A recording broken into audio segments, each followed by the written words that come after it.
A ideia era que crianças se protegessem de lobos maus. Porque na história original, a Chapeuzinho é abusada e morre. De todos os casos que você participou, não precisa falar, quais que surgiram, te fizeram mais questionamento sobre a interpretação da maldade? Eu tenho 2 focos de pesquisa muito intensos, que são os crimes de homicídio e os crimes de natureza sexual. Nos de natureza sexual, por envolver crianças, a atenção é redobrada no meu caso porque os níveis de explicação perpassam da mentira, a tentar se safar de uma situação, uma falsa justificativa, uma falsa desculpa, ao argumento sincero cognitivo dessa pessoa a partir da interpretação de um erro cognitivo. Então, alguns erros cognitivos, como eu falei há pouco, de ele justificar o seu ato como um ato de amor, um ato de interação deliberada de um homem de 40 anos e uma menina de 6, de 5, de 4, de 3, de uma bebê de 9 meses, de casos que eu peguei. Então, o tipo de explicação é por isso que eu comecei a estudar moral dentro da avaliação. Eu fugi um pouco das avaliações tradicionais e falei, olha, eu tenho que pensar esses indivíduos nesse campo da explicação, da impotência, onde que falha essa moral e onde que ele interpreta dessa maneira diferente de toda a sociedade.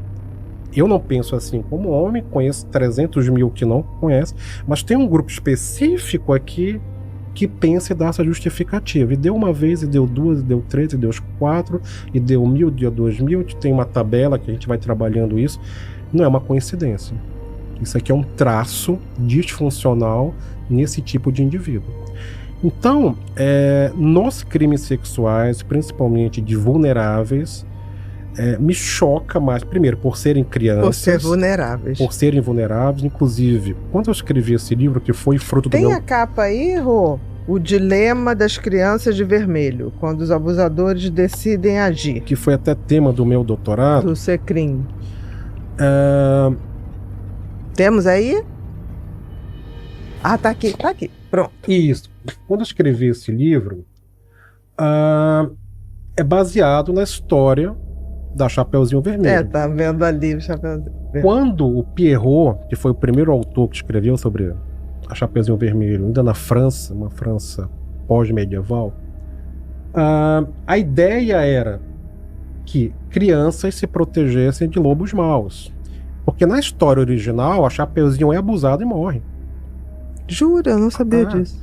Todos os contos e fábulas, os finais são trágicos, que a Disney, os irmãos Grimm, depois a Disney, mudaram os finais das fábulas. Para não traumatizar as crianças. Porque todos os finais são trágicos. A Chapeuzinho Vermelho, na origem do Pierrot, que é o primeiro autor, quem cria a Chapeuzinho Vermelho, ele escreve demonstrando que ela desobedece à floresta e esse mundo, que ela faz o que quer, não segue as orientações, e ela é abusada sexualmente morta. Pelo lobo mau.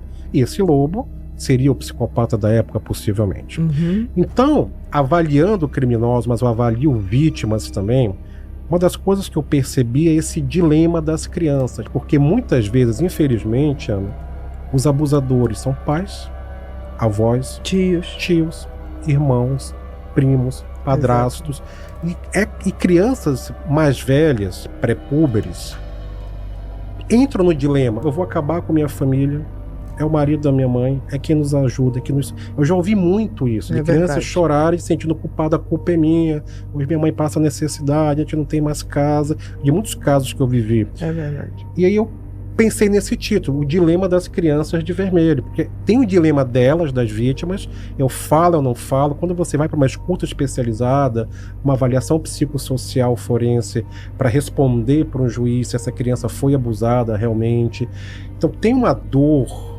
tem o não querer contar tudo, tem exatamente o dilema. Então olha o sofrimento delas, isso torna elas mais vulneráveis. Porque mesmo depois de abusadas, e são abusadas muitas vezes por anos. Exatamente. Né? Então isso é muito comum, às vezes até investigação, perguntarem, tá, mas se você foi abusada, por que 5 anos depois? Por que 10 anos depois você resolveu falar? por causa desse dilema. Então eu foquei. É um livro focado nos abusadores, nos agressores, mas eu usei essa analogia para demonstrar que essas crianças têm um sofrimento, têm um dilema e às vezes uma prisão perpétua, que são crianças que se tornam adolescentes, adultas e trazem essa marca para o resto da vida.